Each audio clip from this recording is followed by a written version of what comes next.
Boom. Welcome yet again to episode 26? 26. Holy shit. Our podcast is now old enough to rent a car. That's great. But you can actually rent a car when you're 18, but you pay a fee. Oh, you pay a fee? I didn't know. I thought, listen, man. I don't know. Not in the business of renting cars. Yeah. But welcome to episode 26 of the Don't Panic podcast. 427 blaze it because traffic was crazy. Fucking shit is yet again. The world is happening at all times, constantly.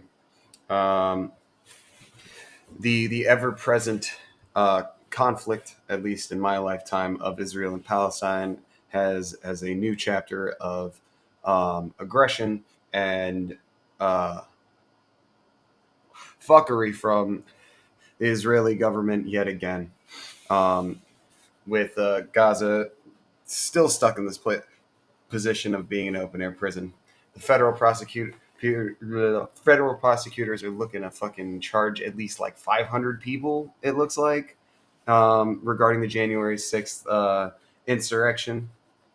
Oof. Big oof. Good news, Pfizer's effective. Less good news, if you like crypto.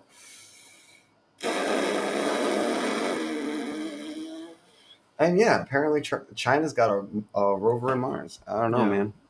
Where do you got out of crypto. Well, not got out, but I'm out of Doge. You're out of Doge? I saw the crash coming. He got out of Doge. Got out of Doge.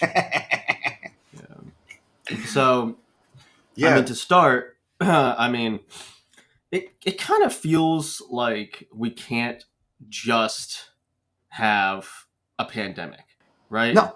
There's always got to be some other bullshit happening. And that bullshit is the very tumultuous relationship between Israel and Palestine. I had a conversation with a friend. She's Israeli. She was born in Israel. And I made a status that was about the 60 children that died in the most recent conflict in the bombing of Gaza. Gotcha. It was 212 and counting dead people, 60 of which were children. And, my status on Facebook said 60 dead children brought to you by, the nation that can't afford healthcare, but can afford to give Israel $3 billion a year to defend itself from a country with no military.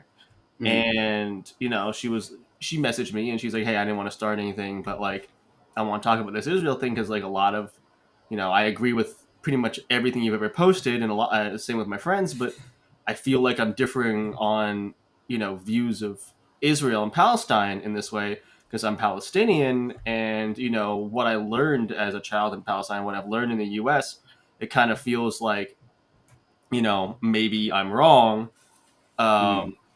But, she's like, oh, I always learned that Israel was defending itself from Hamas, And I said, like, look, the point of my post was not to demonize the people of Israel, right? The post is strictly about the sovereign state of Israel and the IDF. Right. And it's no secret that the IDF is, not a defense force and that they're prone to war crimes. Right. This is a great movie if you ever get around to watching it or if any of the viewers ever want to watch it, but there's an animated film based on a book called Waltz with Bashir. And it's about an IDF soldier who is ordered to basically commit a massacre of a few hundred women and children in a refugee camp. And, he doesn't want to do it, and he's forced at gunpoint by his commanding officer to fire his rifle into the camp as they're all in the middle of the night while they're sleeping. They surround the camp and they shoot into it. That's fucked, but okay. Yeah, and it's really specifically about that and how the back in the 60s, Israel funded and backed a lot of conflicts in that region.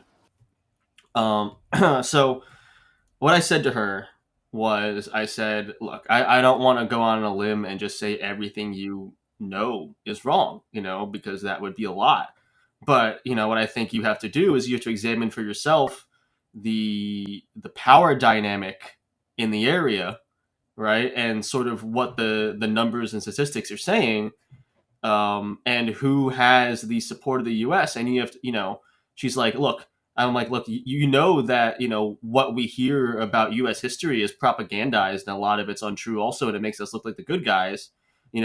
If we have this innate support for Israel, you have to wonder if it's the same thing, right? Right, right, And she was very understanding, and she's like, I think what this is for me is a turning point in my life where I have to accept the fact that everything I learned growing up as a kid, growing up in Israel and then growing up in the United States and learning about Israel and my family's history is wrong. And right, right. that's a huge leap to overcome for anybody. you Yeah, know it's a wild kind of, I think, coming to Jesus moment if you're not, if you're, uh that's a weird phrasing. yeah. Anyway, but like it's a big moment when you sort of come to into question a lot of things that are essentially what you now understand are not just your worldview, but are like internalized biases, Hmm. and like sort of addressing the root of that, because it's like a crazy, because it's an active thing, right? Like there is a sort of persistent struggle you have to have against the sort of programming to sort of maintain this, like, open perspective. And it's like, for some people it's like really like, whoa, what the hell? Hmm. you know Yeah, um I said what you might want to equate it to, is the U.S. presence in the Middle East, right? mhm. Is U.S. engaging in open conflict, um, over things that might seem legitimate, but in the end routinely aren't. Mhm. And we can say that we're fighting ISIS, right? We can say that we're fighting ISIS if you want to equate Hamas to ISIS, but there's a lot of people in between that get harmed. And then what happens is we spend a lot of time taking over land, fighting the people of these Yeah, countries, instead of these supposedly really bad terrorist organizations, because they're really one and the same, and we know we're making enemies of the U.S. out of these people by bombing their homes. yeah, You bomb or you drone strike a town, and a child loses his parents and his siblings to the U.S. You just created the next ISIS fighter. yeah, So, exactly. and that's the whole idea. I mean, the ISIS was created by the U.S. in general. I mean, we go back to Reagan and the Cold War and fighting.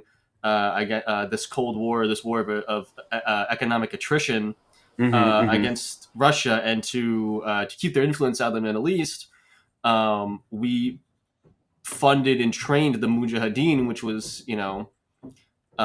led in part by Osama bin Laden, and Hmm, we hmm. basically U.S. actions in the prevention of communism in the East basically directly influenced 9/11, and the subsequent everything else that has happened in that region, our two wars, and the generation of ISIS, which is basically made up of the people that we funded, that have created we created an enemy out of by doing all the bullshit we did.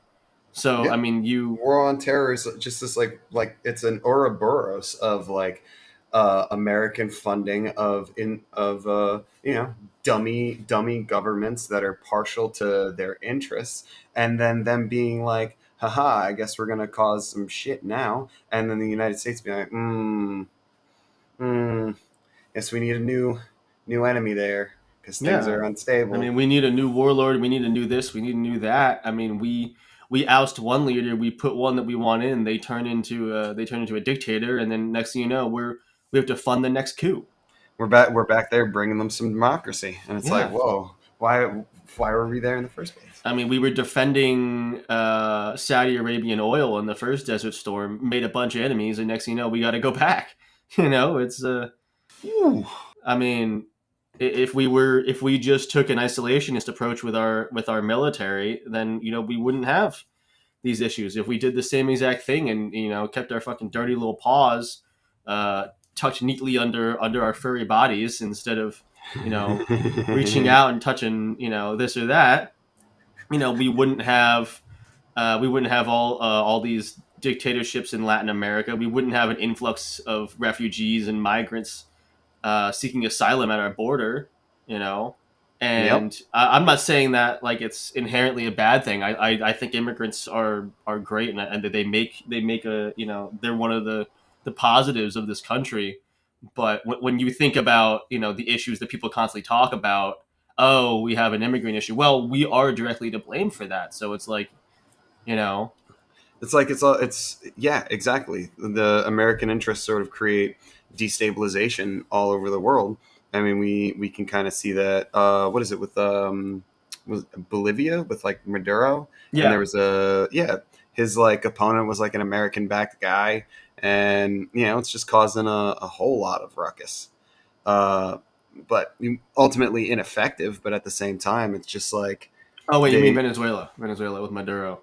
So Oh, yeah, yeah. there was that contention between him and the other party. Mhm. The guy, oh my god, the guy that Biden recognized, even though he didn't legitimately win. They're Mhm, mhm. challenging the free and fair election, which is funny because it has all these sort of parallels to the U.S. election, where Right. Trump Damn, supporters I are said saying, Bolivia and it was Venezuela. I'm a yeah, fool. yeah.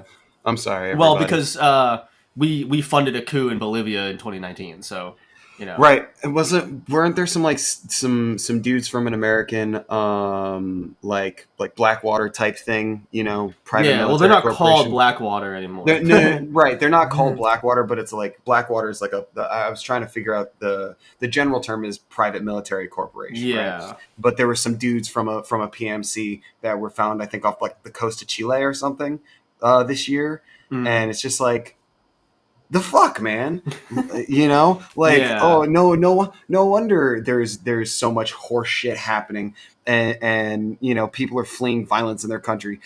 All of a sudden there's just two guys, funded by God knows who, with jurisdiction to wherever, Yeah. um That's like the Green Berets. just popping in and being Mm. like, hey, you guys like some fucking social disturbance? Yep. Like, Yep. No, fuck. yeah. The So Bolivia was Evo Morales was Mm, elected in 2019, and there was that famous photo, I believe, of him getting dragged down the street or something. He was basically a military coup happened. The U.S. supported the military coup mhm, because Evo mhm. Morales was he was of the Socialist Party, the Movement for Socialism. Gotcha. And what happened was his opponent claimed that the election was unfair, And and then, it was reviewed right, by like some UN board for democratic efficacy or something like that. right. That's probably not the real name, but that's the idea. Yeah, And they yeah, yeah. said, yeah, It's there was no faulty. It was a free and fair election, and the right. U.S. just said no, and then they Uh-uh. funded a military coup. Evo Morales was captured and taken hostage and removed from power. Hmm. The military stayed in power for a year until the people campaigned and I guess somehow lobbied and won a another democratic election, something along those lines. And so now Evo Morales's heir is the wrong word. His like next in line in the party, Louis Arce, got elected Hmm. in 2020. Yeah. Um, he's also moving for socialism. So it's one of those scenarios where Bolivia's people said with a resounding "Go fuck yourself." They elected a socialist again against Yep. all odds, and Right. the people love Arce. And Bolivia has a lot of oil, and Hmm. they are exporting said oil. And right now they have one of the strongest economies in South America. I mean, people say like, Nice. "Oh, well, Bolivia's poor," blah blah blah. I'm like, yeah, dude, it's like a small ass country that has struggled for decades upon decades. Yeah. You can't compare it to economic superpowers like the U.S. or even Europe, which Right. basically destroyed the global South for their economic prowess. But you, Right. you look Right. at that subsequent lower tier of countries that Hmm. aren't in Trump's words, shitholes. Um, Right. uh, Bolivia's doing pretty well. You know, like Right. there's a decent standard of living for everyone. They are in the process of providing healthcare for all of their people. You know, they have a decent trade system. Hmm. Hmm. And I think Right. they nationalized farming, and now there's more equitable distribution of like core foods. Nice. Look at Um, that. and they still have what you would call like capitalist aspects. Like they have businesses, you know, that Right. aren't state owned and run. You Hmm. know, Hmm. that basically, you know, you apply for government grants, and then they provide you an equitable amount of um, like resources as far as like food and all that stuff goes. Hmm. Hmm. Um, and then of course you can also purchase from like from farmers and stuff. It's sort of a hand in hand nationalization effort with socialism and capitalism, and it seems to be working pretty well. Like there's been in about a year's time, there's been substantial economic growth in the country by Right. sort of mixing socialist and capitalist policies to keep people who like say own businesses and want individual freedoms and all that Hmm. happy, while also creating a situation where natural resources can be more equitably distributed among the people.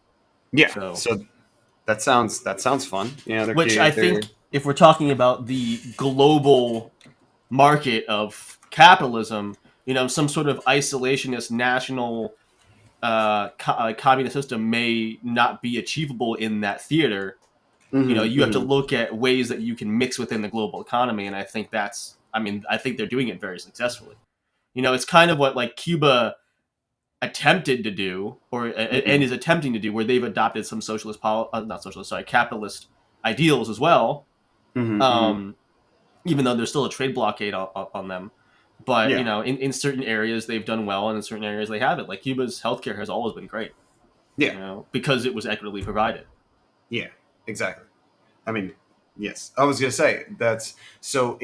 Like you were saying in sort of the realm of our current political theater. Yeah, it's sort of impossible to be like a straight up like socialist nation. I mean, that's kind of what one of the failures of the USSR is that there wasn't the USSR really needed like a global fucking team of nations within the same sort of realm and mindset so that they could band together and sort of work against the already very well grown capitalist hegemony, right? And dude, it's where we are today. That's why they failed. And this is kind of nifty to see, different sort of examples of these what were thought of as sort of lesser nations or whatnot Mm-hmm. from an I guess an American's perspective is like shit is booming and it's like it's really it really dispels a lot of, at least for me, the sort of American exceptionalism is like, Mm-hmm. nah, man, shit can be tight and you can have an explosion of wealth anywhere because it doesn't necessarily like it's all imaginary. If you get everybody doing the do and they're not being fucked with, you know what I mean, by a violent fucking um, you know thing, and they can take care of their own shit, things start to prosper. We see that with China's economy. We're now seeing that with Bolivia. Yeah. You know, I mean, China's I'm very. economy is the fastest growing in the world, and you Hmm. know, I mean, China is a little bit more capitalist than it is socialist, but they still have Hmm. socialist aspects from when they were under Mao. Right. They're a little bit, you know, authoritarian for my tastes in regards to like individual speech and Yeah. certain things, Oh, but dude. Wait. Oh my God. huh? Did I talk about? Have we talked about that MMA fighter in No, China? no, which Oh, this one? is such an interesting story. All right, so he basically is like, if he was an American dude, he'd have an amazing reality TV show. But Okay. he's a Chinese journalist, right? And he does like MMA as like a hobby. You know what I mean? He's got some like amateur. He had some amateur fights under his belt, but he wasn't like, you know, serious. He just did it because he liked to throw kicks and punches and whatnot. You know what I mean? He had an appreciation for the sport, so to speak. Um, but like, I guess he challenged some like woo woo martial artists. You know, some people who were Really? like, "Oh yeah, this kind of kung fu is unbeatable," blah blah blah. And he was just like, Sure. I'll fight you," you know, like whatever. Sure. And he like kicked some dudes' asses. You know what I mean? Some old like masters who were very much attached to this very mythological form or idea of Chinese martial arts that, you know, the Chinese government is pretty keen to maintain its sort of like majesty to a degree because it's to them very important to their culture, Right. right? And so as he's like fighting different masters and shit around the area and kind of winning a lot of his fights, like 90% of them, the Chinese government was like lowering his social credit score because it was essentially making Chinese culture look bad Oh. from their perspective. Like Hmm. it's a really fucked. Dude like can't like do public transportation, or like can't take certain routes because of the response due to his shit.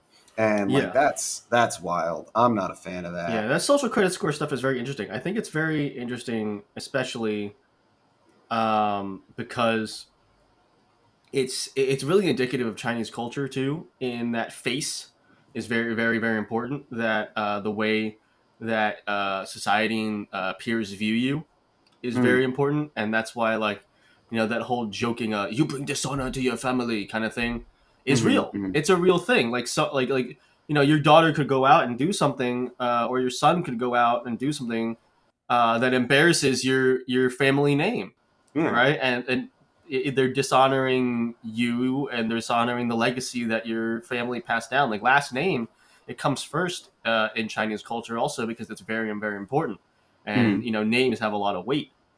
right. Um, Right.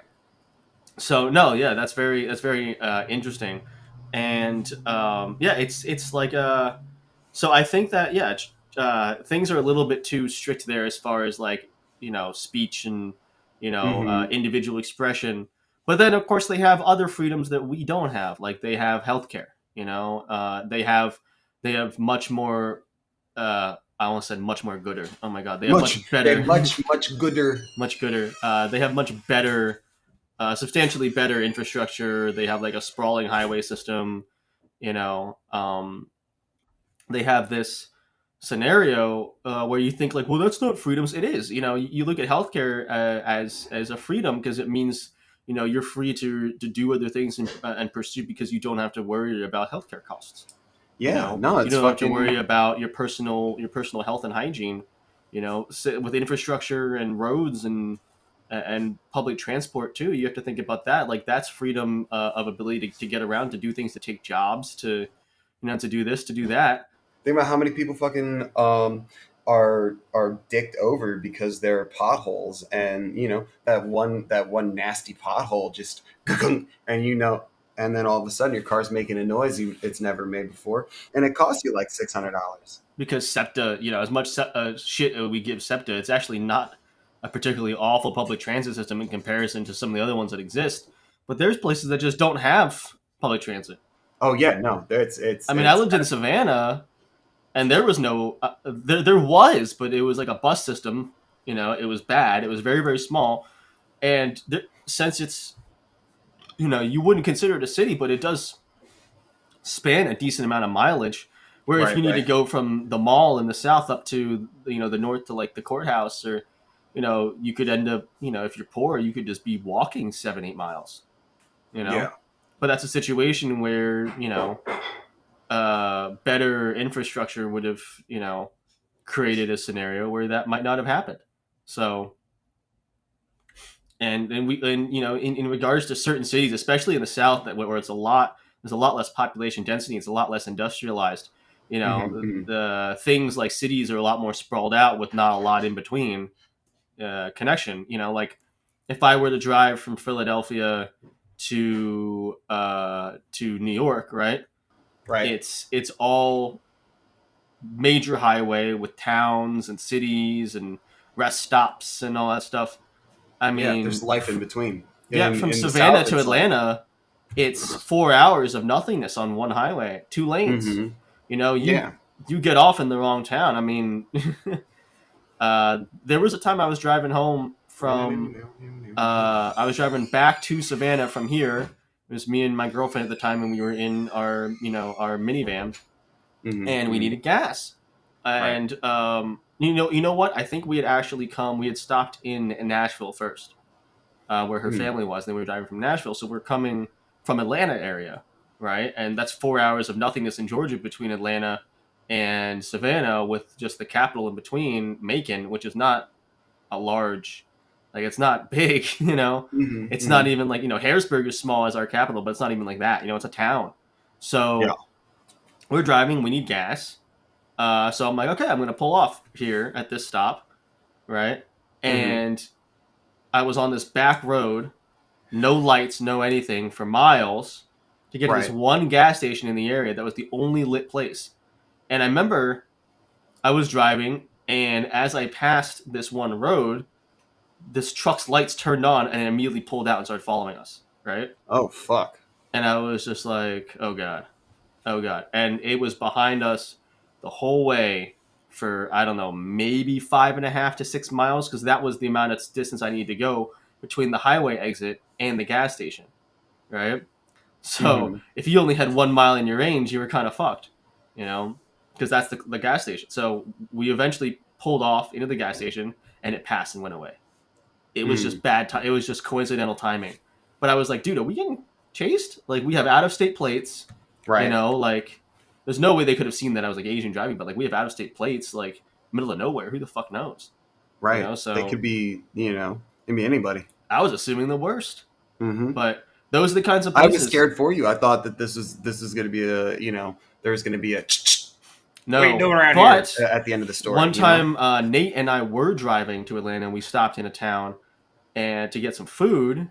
We Okay. stopped in a restaurant, and we were told by the host there that they don't serve non-white people there. Oof. And this was like, I can't even tell you the name of the fucking town. It's a nowhere, Georgia, middle of nowhere. Right. And we were like, okay. We All weren't right. like, oh, this, we were just like, okay, well, you know what? This seems like a place we don't want to be. So Right. we're just You know gonna what? We probably don't want the food anyway. go. I'm sure we'll walk out. And that's evidenced by the fact that sundown towns still exist in the U.S. So. Scary But shit. yeah, I mean, my overall point is like, increased focus on industry and transit would, create scenarios that are more equitable for people, especially people that live in these rural areas. Mm-hmm. If we could put a greater focus on accessibility and stuff there, you know. We could, but everyone's distracted by Elon Musk and his Hyperloop and his fucking His tunnel with Cybertruck. cabs on it. I saw his fucking Cybertruck on SNL. That thing is so ugly. You know what? No more. We're not talking. No Elon Musk discourse today. I'm avoiding it. I think we might have gotten a little distracted from talking about Israel and Palestine. Yeah. Well, I mean, I think the point about Israel and Palestine has been made. I mean, I feel like anyone watching us sort of understands the dichotomy we're talking about. In it's the fact that Israel is a sovereign state with power, and it's U.S. backed. So Right. That resulted in a multi-million-dollar air defense system. So the official IDF Twitter released a bunch of tweets that are emojis of the number of rockets that have been fired at them by Hamas over the past, current conflict. And it's a lot of rockets, but the point is that they've mostly been shot down because Israel has a multi-million-dollar air defense system provided by the U.S. Right. To the point where... oh, dude, even at this point, there was a ceasefire, and then Israel fucking, like, attacked a bunch of people that were like fucking praying for the ceasefire. Yeah, this happened like the yes. Oh. I mean, there's been a lot of things caught on camera also of IDF soldiers being this close to committing a war crime, like, if they weren't on camera. Like, there was one I saw on TikTok where this soldier was about to throw a grenade at an international journalist who was talking to some people, some regular civilians. He was gonna, and then the camera swung at him, and he went What like the that. fuck? Yeah, I mean, it's just Also, how the fuck? That's some crazy, scary awareness that he was like in the midst of throwing a grenade and a camera like whipped to him, and he's they like, do it a lot like this. It's like "That's they're trained to know, and it's like, um, hmm." and I think that's a lot of the reason. Another thing that I explained to my friend is like, look, when we talk about propaganda and all that stuff, we have to learn that like everything we're hearing about the region and all that is coming from the U.S. out of the Mm, mouths of Israel, right? We're not hearing Palestinian testimony. mm-mm. So you listen to the IDF who says, "Oh, well, we struck this media center because it housed Hamas," right? Right. Who's to say it really housed Hamas? But it's all based on Israel intelligence. Like, I mean, the U.S. said there was WMDs in Iraq when there wasn't. It's lying for a goal, and that media center housed some of the largest news organizations in the world in Reuters, AP, and Al Jazeera. They could just be making sure that accurate reporting is getting removed from the area, like accurate real time reporting. So Hmm. it's yeah. I think the Oh, dichotomy jeez. of what's going on in Israel and Palestine is sort of understood. It's a lot, and Yeah. at least for me, I feel like God, like we were doing so well with the vaccines. Just let us have one thing. But yeah, but moving on, another positive note here is that so federal prosecutors are charging January 6 rioters with sedition. They basically what they said was a kind of dumb argument was on TikTok about this. They're like, "You mean it's not overwhelming evidence?" I'm like, "What the fuck are you talking about?" Like the point is, of the evidence that is available, there is enough of it for federal prosecutors to charge them with sedition. And Wait. The insurrection that we all watched happen on live TV. They think that there's not enough evidence for people. There were so many people's faces. Like, I'm not a judge. I don't know the law very well. I haven't gone to school, right? Well, I have, but not for law, right? Um, it's kind of hard for me for it's like one of those. It's like that. I guess there's an SNL skit, or maybe there's even uh a scene in a movie where a guy's like, "Oh man, I would never steal a TV," and then they're like, "Here's you footage." And it's like, "Oh my god, it's me, Tony Two Tones, stealing TVs. It's crazy." You know what I mean? yeah, Like it's that kind of situation. Like, no, dude, what? the police investigated themselves and found that the police did nothing wrong. Yeah, it's um The investigation is search the news that day on YouTube. Uh, oh yeah, there you are. the thing is, at least what the DOJ said was because they said that they announced what they said was there was a clear cut plan by some insurrectionists to capture and assassinate congressional members. Right. Right. That's not to say that everyone there had that goal. But a It was lot of them did. a yeah, it was a protest turned riot because if the jokes can't write themselves, people on that side of the aisle spent months um, crying over a burned Target in Minneapolis, talking about why can't you just do it peacefully, and then here we are. But a good chunk of the people that were there, Hmm. who are part of this sort of interconnected web of far right conspiracy hoopla, had a Hoopla! very what as the DOJ describes a clear cut plan to capture and assassinate congressional members. Absolutely. So And dude, and there these are was the people that are getting arrested and charged. I mean, it mhm. starts with all the Q shaman and whatever his fucking name is. Like, You remember the article about him complaining how he couldn't get organic food in jail. oh my god, dude, He shut was up. having he was having a really tough time in jail. He doesn't have his special foods because mommy did not there to cut the crust off for him. Like, bro, jail food is really not that bad. I mean, I was in isolation for like only 24 hours, and I was in like a holding cell for a little bit. So, because I've been arrested before, like, Yeah, but like they give you a cheese sandwich, and like it's a craft single, but at the same time, like Graph singles aren't half bad.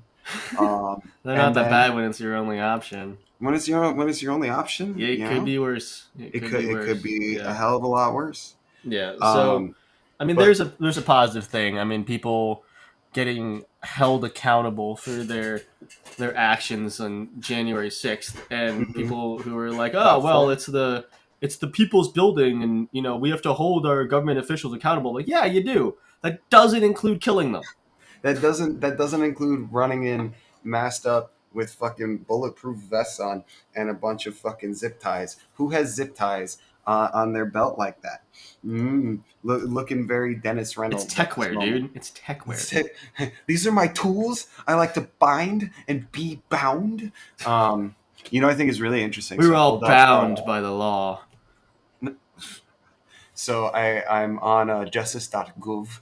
You Sure. know, a little article called "100 Days Since the January 6th Attack on the Capitol." Yeah.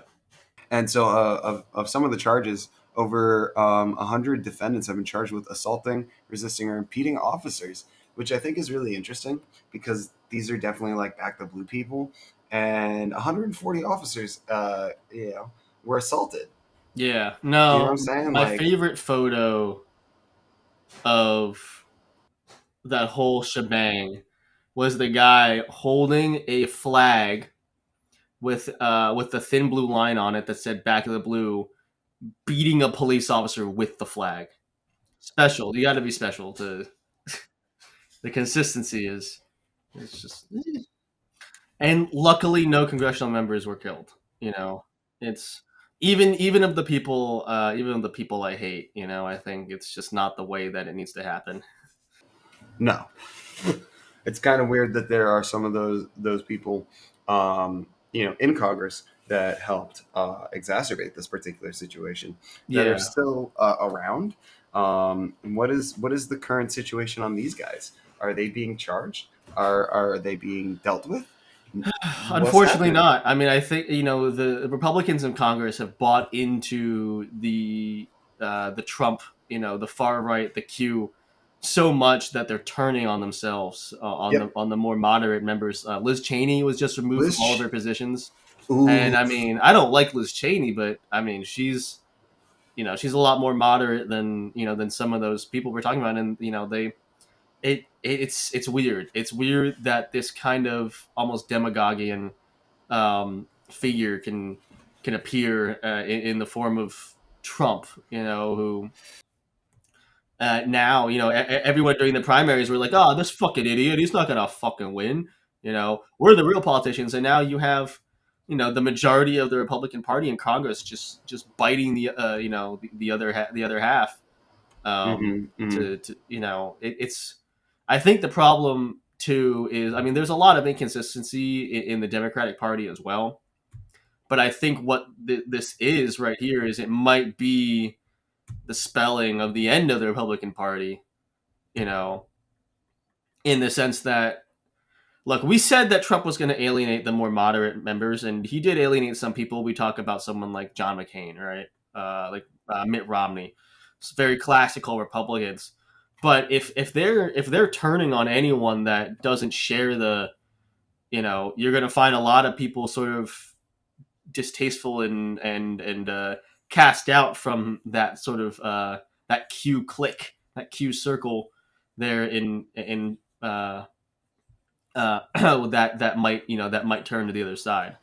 So See, while I think you have a little bit too much faith in the right voting populace of the United States, because I still think that they're those that haven't jumped ship already for either optics reasons to become like moderate Democrats, a la someone what's her face, thumbs down girl boss, yeah, energy.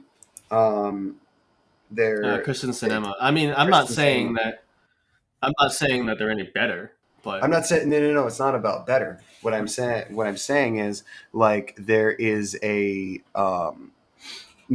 well, like Trump is down to Mar-a-Lago, fucking screaming at pigeons right now. It's amazing. yeah, Um, his effect on the Republican Party is very much like pulling the mask off of this cartoony, white supremacist villain thing. Matt Gaetz is still somewhat palatable, despite the fact that he's got a fucking like assault on a minor case thing happening. People Yeah, he's I think fucked. they're distancing themselves from him, but at the same time, like they're not distancing themselves from his ideology. I don't know what's happening with I mean, his good friend that helped him orchestrate everything is testifying against him, so there's that. But yeah, that's that. Oof, he's oof. fucked. But because like a lot of Republicans are ousting people who are only marginally moderate, like Liz Cheney, is very much an indication that like anyone that's still with the Republican Party is like that kind of cartoony Republican, and it's very Hmm. it's worrisome. You Yeah, shouldn't panic, but at the same time, it's like how do you like deal with um, a willfully ignorant, like nonsensical force that yeah, is just like running around going, "Oh, I got woke mob," blah, blah, blah. you know yeah, funded, led by Joe Rogan, white men. White men won't be able to speak. Rogan. yeah. While he has the most popular podcast of him, like it's just him talking. Most popular It's just a podcast in talking. America. You know, I mean, yeah, it might be it might be youthful optimism. It's just the way I'm seeing the party happening right now. I mean, it Hmm could just hmm turn into them eating and then growing larger into the worst version of themselves. But you know, we'll hmm see. Um, Yes, yes. yeah. Speaking of But things eating themselves, everyone, especially fucking financial Reddit, was really fucking wrong about crypto. There was ooh, there was an expectation of starting with thou who shall not be named being on SNL. There was an expectation of certain cryptos taking off, like Doge to the and moon, to the moon. Yeah. diamond Instead, hands. there was a complete and utter crash. I kind of saw it happening on Sunday. Hmm Um, what happened was it touched close to 70 cents. Doge did. Yeah. Then it started going down rapidly, and I said, "Shit!" It went back up to 67 cents, Mm, and I said, "It's not going any higher." So I sold. mm. I sold all of my Dogecoin, and then it tanked all the way down to like 30 something cents. Wow. So I made it out. I made it out. Um, How what do you call many? it? Bitcoin too. So what happened Mhm, was mhm. It was a whole like Tesla. crypto crash. It wasn't just like Doge. It was Doge and Bitcoin. Yeah, I Okay. haven't really kept track of other ones like ETH and hmm stuff like that. But Right. Right. so what happened with Bitcoin was originally Bitcoin soared because Tesla said that it was going to start accepting payments in the form of In Bitcoin. Bit.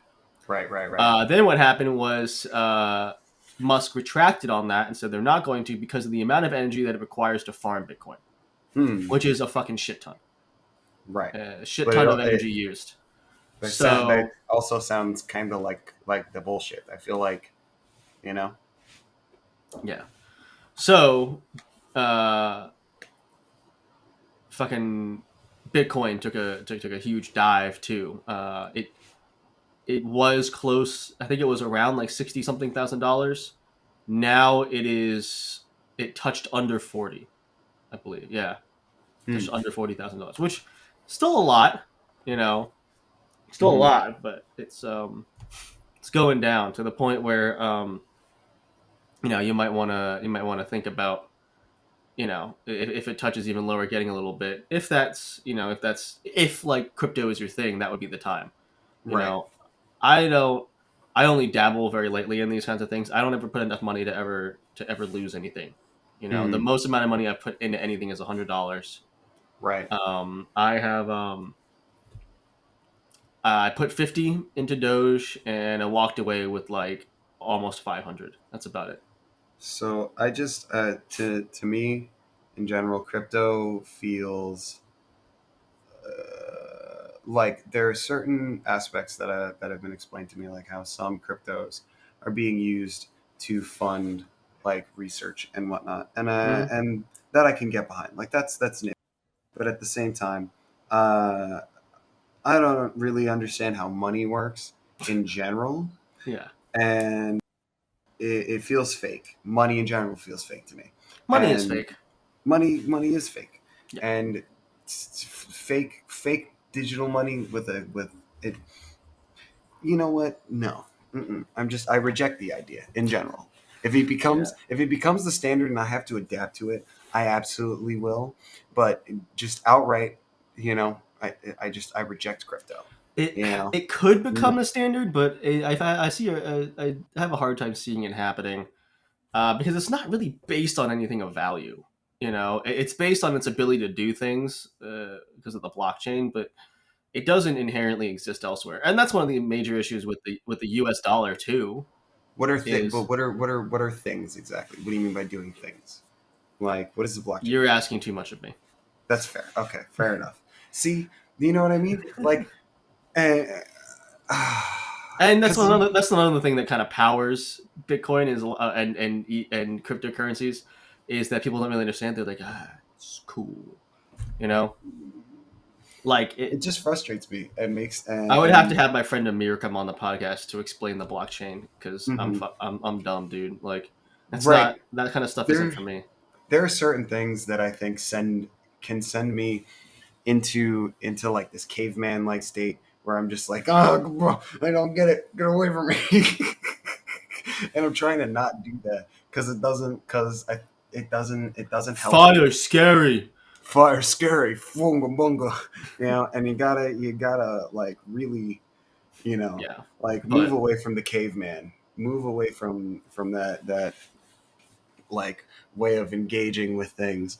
And every time I listen to things about crypto, I'm like, hmm. the crypto crash was just sort of especially kind of funny to me because it's like it went exactly against what like every fucking finance bro on Reddit thought was going to happen, and then they Mhm. all lost fucking hugely to it. Huge. It was a Huge. terrible loss. Everyone fell Terrible down. deal. Terrible deal. Terrible deal. Yeah. Wrong. Um, Wrong. I mean, I've been wrong. looking actually into mining ETH with my own computer. No. Um, Okay. I And mean, what is the ETH mine going to do? Are you gonna have like ETH gnomes yeah, tinkering ETH away? slaves. No. Yeah, I'll be the Elon Musk of ETH. Elon Musk. Uh, I'll, I'll have my parents inherit an ETH mine, and through some sort of systematic racism. no. Please don't. Mm. Um, No, you have to devote a certain amount of GPU power to it, and just let it run. Uh, based on my capabilities, I could probably mine between $10 to $20 worth of ETH a day. You know, okay. which That's the okay. which is like That's not a interesting. lot, but I mean, you think about that adding up over the course of a month. It's You two could be hundred eighty looking at bucks a 300 month. to $600. You Yeah. know, just for letting my computer do what it does anyway. Just sit there. So Well, look at that. yeah. I mean, that's interesting. That is really interesting. Mhm. Um, but something that's not on our docket, but I want to bring up. Yeah. Um, it's really interesting because I kind of looked at we were talking about Israel and Palestine because it popped up on my phone, and I started Yeah. laughing a bit, and it was very inappropriate. And then I realized where I was, and what I was doing, and that's terrible. And I'm horrible, and I apologize for that. However, now I feel it's a little bit more appropriate because we're a little separated from the situation. But Yep. let me just make sure. Uh, there are apparently toxic psychedelic bug asses all over the ground somewhere in North America. Huh. Um, let me. There are zombie cicadas that have been affected by a psychedelic fungi, right? And it makes like their asses fall off, but and it's toxic to humans, but apparently there are some instances of teens attempting to eat these fungus infested bug asses to attempt to get some sort of psychedelic high. However, it's not it doesn't it's really just toxic to humans, not Okay. right. But yeah, Hey no, it's Amanda, just you coming on the trip this weekend? We're gonna go into the woods and eat some fucking toxic bug ass. we need some cicada asses. No, but just there's cicadas in like I believe like West Virginia and like parts of the North America that have a fungi that's growing on them and kicking their asses. That sounds like a great Don't eat psychedelic bug asses. that sounds like a great SVU thing for Ice T to be like, yeah, the kids call it cicadan. They go into the woods and they eat the toxic ass off of these bugs, and then they get high and they go die in the woods. Like, I've seen this before.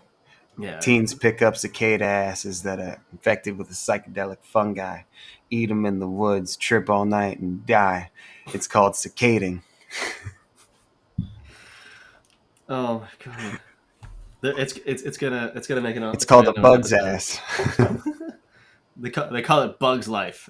It's like, We call it bug's life. I don't know, dude. Fucking yeah. So They I mean, eat the we're psychedelic cicadas and call it rising up against the crickets. um. So yeah, we're running out of time. So I want to congratulate China on having its first Mars rover, Ooh, the Dumpling rover. Um, made it so that's not what it's called.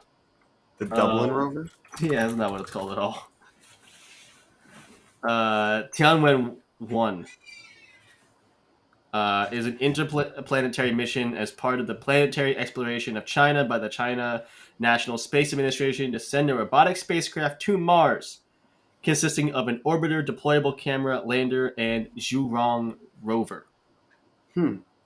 So, as of 1 day ago, China's Zhurong Mars rover rolls onto the Martian surface and is collecting photos of the surface of Mars. So, China is the only country after the United States to land a rover on Mars. Wow. And Zhurong joins two other active rovers, NASA's Curiosity and Perseverance, now exploring different parts of the Red Planet. Interesting. The Tianwen-1 spacecraft, meanwhile, is expected to study Mars for at least a full Martian year, about 687 Earth days. So, like 2.5 years? Nice. So, the that's really fucking nifty. So, China's got a thing in the air. Yeah. No, they got a rover on Mars. Fuck yeah, China. Good for Yeah. you. That's really interesting. How long did it take for them to essentially like put together this I think it spacecraft? started in 2015, actually, the project. Nice. So, pretty Uh, cool. 6 years. Got some shit on Mars. That's fast, Yeah. dude. What do you think they're trying to find on Mars? I mean, didn't we already find water? We did find water. I think we found a bug.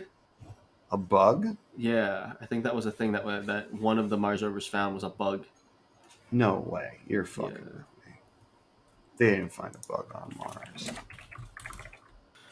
Life on Mars. Ohio University expert finds evidence of alien bugs in NASA's rover photos.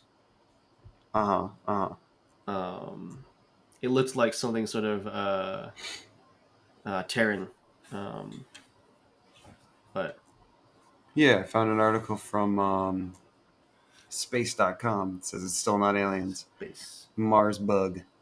Yeah, Uh, It could have very Yeah. well been a rock as well, based on the photos, but people who are experts that aren't me um, seem to think it'd be bug. But I don't know.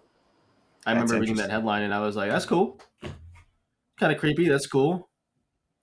I definitely read too much of Terraform Mars for that to be fun and interesting. What is Terraform Mars? Terraform Mars is a manga turned anime with also a live action adaptation about in the future the Earth is overpopulated and there is not enough food and natural resources, so they are searching for ways to make Mars habitable Okay. for human life. So what they did was to in a project to expedite the process of making it is they released moss onto Mars and also cockroaches. And then the story is that the Martian landscape rapid rap had rapid evolution uh, in the cockroaches to the point where they turned into human like creatures with insane strength. Mm. Like they can like chop a human in two with like a karate chop. Oh Uh, god. so they're kind of creepy. But Hmm. the idea of Terraform Mars is they have to get back the original samples and information because it's clear that the um, the cockroaches are smart and they Hmm. could very well find their way to Earth Ooh. using the technology that we left. Yikes. So, I mean, it's that obviously has its unrealistic parts where the only way to fight them is to do this fucking thing where you inject yourself with this DNA. You get a procedure done where your DNA gets crossed with another animal, Uh-huh. and then you have to inject yourself with a serum to activate it, so you can have like powers that are like related to that animal, so you can fight the Cockroaches. cockroaches that look a little bit racist, honestly. Oh god. I'm looking at a scene from it. Yeah, Oh, that's why do they look like yeah, I said they look a little bit racist, but oh that's very strange. yeah, They look like what is it? Kind of similar to the Titans in Attack on Titan. maybe a little bit, yeah. But I mean, if you get past some of that stuff, it actually is a decent series if you end up reading or watching it. Very violent, very Trying to violent, see some violence. some violence. Yep. All right, well, we're at an hour two with a little bit of time removed, so you wanna give us You the see our end roll here? a bit of end roll, and Yeah. thank you for sticking around and listening to us chat about all the nonsense happening uh, within the past like week or so. I hope that your time is spent well with us, and thank you for watching the Don't Panic podcast on Spotify, Anchor, not Hulu. I was going to say Hulu, iTunes, wherever you can get the podcasts. Yep. Listen to us on the YouTube, see our faces. Who knows? Check us out on patreon.com/Don't Panic Podcast. And have a good day. Yeah. We'll see you next time. See you next time.